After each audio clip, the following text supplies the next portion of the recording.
नमस्कार प्रिय साथियों, वेलकम टू एग्जाम वॉर। तो जितने भी कैंडिडेट्स ऐसे हैं जो कि संविदा बेस्ड जॉब करते हैं या फिर करने की सोच रहे हैं, या फिर आपने कोई ऐसा फॉर्म भरा है जिसमें संविदा बेस्ड वैकेंसीज थी और उसका एग्जाम आपने दिया हो, और अगर कोई भी अब ऐसी वैकेंसी आती है कि जिसमें संविदा बेस्ड वैकेंसी है, तो उसका फॉर्म आपको जरूर फिल करना चाहिए, क्योंकि संविदा कर्मचारियों को बहुत ही बड़ा फायदा इस साल मिलने वाला है। तो संविदा कर्मचारी जो हैं उनका वेतन क्या इस साल 100% किया जाएगा या नहीं, या फिर संविदा कर्मचारी हैं उनको इस साल परमानेंट किया जाएगा या नहीं, और भी क्या क्या फायदे इस साल दिए जाएंगे संविदा कर्मचारियों को, इन सभी बातों पर हम डिटेल से चर्चा करेंगे। चर्चा करने से पहले आपको बता दूं कि अगर आप किसी भी कॉम्पिटिटिव एग्जाम की तैयारी कर रहे हैं, चाहे वो एसएससी हो, बैंकिंग हो, रेलवे हो, स्टेट पीसीएस हो, व्यापम हो या फिर कोई भी अदर एग्जाम हो, तो इन सभी एग्जाम्स के लिए मैं करंट अफेयर्स और लेटेस्ट पैटर्न पर आधारित स्टैटिक जीके के प्रश्नों को सॉल्व करवाता हूं। तो जितने भी स्टूडेंट्स चैनल पर नए हैं तो चैनल को सब्सक्राइब करके बेल आइकन पर क्लिक जरूर कर लें, ताकि प्रत्येक वीडियो का नोटिफिकेशन आपको प्राप्त हो सके। तो देखिए, मध्य प्रदेश में खत्म होगा संविदा कल्चर और चुनाव से पहले हुआ ऐलान। तो संविदा का मतलब, अब आप जिस भी विभाग में जॉब करते हैं वहां के आप पक्के कर्मचारी कहलाओगे, आधे अधूरे नहीं कहलाओगे, जो कि अभी तक संविदा में होता था। और नई पॉलिसी के अंतर्गत संविदा कर्मचारियों को पूरा वेतन दिया जाएगा और कोटा भी 50% दिया जाएगा, जो कि अभी तक 20% हुआ करता था। तो सीधी भर्तियों में अभी संविदा का 20% कोटा हुआ करता था, जो कि अब 50% कर दिया गया है। और पेंशन पर भी विचार किया जा रहा है, यानी कि अभी जो संविदा कर्मचारी हैं उनको परमानेंट किया जाएगा। 100% अगर सैलरी की जाएगी तो उनको पेंशन दी जानी चाहिए या नहीं, इस पर भी विचार किया जा रहा है। तो मध्य प्रदेश के विभिन्न विभागों में काम कर रहे 2.5 लाख से ज़्यादा संविदा कर्मचारियों के लिए एक राहत भरी खबर है। राज्य सरकार ने संविदा कल्चर खत्म करने जा रही है और इसकी तैयारियां शुरू हो चुकी हैं। संविदा कर्मचारियों को सरकारी कर्मी के तहत सुविधाएं देने के लिए पॉलिसी तैयार की गई है और इस पर जून के आखिरी में मुहर लग सकती है। विधानसभा चुनाव से पहले राज्य सरकार इसे लेकर बड़ा ऐलान कर सकती है और नई पॉलिसी में न केवल संविदा कर्मियों को पूरा वेतन देने का प्रावधान होगा, बल्कि सामाजिक सुरक्षा की भी गारंटी दी जाएगी। इन्हें सरकारी कर्मियों के समान ही नियमों के दायरे में लाया जाएगा, यानी कि जिस पद पर काम उस पद का वेतन 90 के बजाय 100% वेतन मिलेगा। नई पॉलिसी पर कई स्तरों पर मंथन किया जा चुका है। इसी के साथ एक राहत बड़ी भरी खबर एक ये भी है कि हर साल होने वाले स्वमूल्यांकन के दायरे से बाहर होंगे संविदा वाले, यानी कि सीधी भर्तियों में अभी संविदा कर्मियों के लिए 20% कोटा रिजर्व हुआ करता था। नई पॉलिसी में इसे बढ़ाकर 50% किया जा रहा है। इसमें अहम यह होगा कि अफसरों और कर्मचारियों को हर साल अप्रेजल रिपोर्ट से भी छूट किया जा रहा है, यानी कि उन्हें हर साल अप्रेजल रिपोर्ट से छूट दी जा रही है। इसमें उन्हें हर साल अपना स्वमूल्यांकन करके नहीं देना होगा, जिस पर सरकार उन्हें अगले साल नौकरी पर रखेगी या नहीं, इसका फैसला लिया जाता है। तो इस दायरे में उन्हें बाहर किया जा रहा है। और बड़ी राहत ये भी है कि हर साल होने वाले स्वमूल्यांकन के दायरे से बाहर होंगे संविदा वाले। तो क्या है ये पूरी जानकारी, आइए बताते हैं आपको।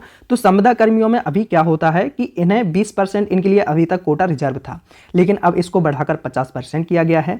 सबसे अहम ये होगा कि अफसरों और कर्मचारियों को हर साल अप्रेजल रिपोर्ट से छूट दी जा रही है। तो क्या है इसका मतलब? तो इसका मतलब ये है कि इसमें उन्हें हर साल अपना स्वमूल्यांकन करके नहीं देना होगा, जिस पर सरकार उन्हें अगले साल नौकरी पर रखेगी या नहीं, इसका फैसला लिया जाता है इसमें। तो इस दायरे से अब संविदा कर्मचारियों को बाहर किया जाएगा और अब फिक्स वेतन के दायरे में लाकर संविदा वालों को महंगाई भत्ता देने की तैयारी की जा रही है। संविदा कर्मचारियों के लिए तैयार की गई पॉलिसी में उन्हें महंगाई भत्ता दिया जाना प्रस्तावित है। डीए देने के दायरे में लाने के लिए उन्हें कर्मचारियों को फिलहाल जो वेतन मिल रहा है उसे फिक्स वेतनमान के दायरे में लाकर डीए को न्यूट्रलाइज कर दिया जाएगा। इससे आगे जब भी डीए बढ़ेगा, इन कर्मचारियों को भी अध्यापकों के समान बढ़े हुए डीए का लाभ मिलेगा। और अभी संविदा कर्मचारियों को हर साल इंक्रीमेंट भी दिया जा रहा है। इसी के साथ साथ इनको सामाजिक सुरक्षा भी दी जाएगी। 5 लाख तक का स्वास्थ्य बीमा दिया जाएगा और रिटायरमेंट पर ग्रेच्युइटी।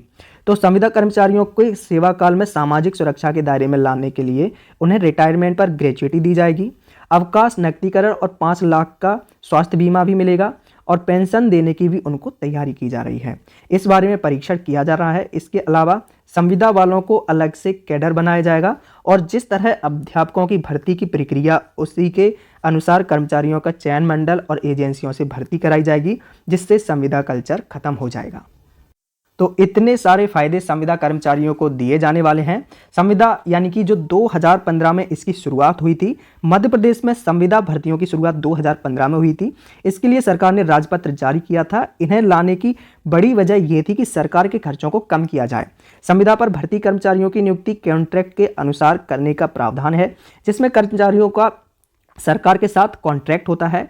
इसमें नियमित कर्मचारियों की कमी को देखते हुए विभागों को अधिकृत कर दिया जाता है और विभागाध्यक्ष कार्यालयों में संविदा पर फिक्स वेतन पर भी भर्ती किया जा सके। अभी इन कर्मचारियों के रिटायरमेंट पर ग्रेच्युटी और अन्य लाभ नहीं मिलते हैं, जो कि अब इस साल चुनाव से पहले आपका ऐलान किया जा सकता है और ग्रेच्युटी और अन्य लाभ भी आपको दिए जा सकते हैं। तो जैसा कि अभी आपने देखा था ग्रुप 2 सब ग्रुप 4 का जो एग्जाम हुआ था, जिसमें एमपी पटवारी का एग्जाम भी हुआ था उसी के अंतर्गत, और उसमें ऐसी बहुत सारी वैकेंसीज भी थी कि जिसमें संविदा बेस्ड वैकेंसी थी। तो बहुत सारे ऐसे बच्चे थे कि उन्होंने ये फॉर्म भरा ही नहीं था कि हमें संविदा बेस्ड जॉब नहीं करनी है। लेकिन अब जिन्होंने ये फॉर्म भरा होगा है ना संविदा बेस्ड वैकेंसी के लिए, तो उनको अब ये फ़ायदा है, क्योंकि वो तो जब भी आपका रिजल्ट आएगा, अगर उनका सिलेक्शन हो जाता है तो वो परमानेंट हो जाएंगे, है ना, क्योंकि ये रूल अब आ जाएगा। लेकिन अब मैं आपसे यही बोलूँगा कि संविदा बेस्ड कोई भी वैकेंसी अगर अब अभी है मध्य प्रदेश में या फिर आने वाली है, तो उसका फॉर्म आप ज़रूर फिल कर कीजिए, क्योंकि आगे आने वाले समय में इसका फ़ायदा आपको ज़रूर मिलेगा। और मध्य प्रदेश में चुनाव से पहले बहुत सारी वैकेंसीज भी आने वाली हैं, तो निरंतर अपनी तैयारी में लगे रहिएगा और प्रत्येक एग्जाम से रिलेटेड कंटेंट मैं आपको प्रोवाइड करवाता रहता हूं। तो अगर आप चैनल पर नए हैं तो चैनल को सब्सक्राइब करके बेल आइकन पर क्लिक जरूर कर लीजिए, ताकि प्रत्येक वीडियो का नोटिफिकेशन आपको प्राप्त हो सके। और अगर वीडियो अच्छा लगा है तो वीडियो को लाइक एंड शेयर कीजिए।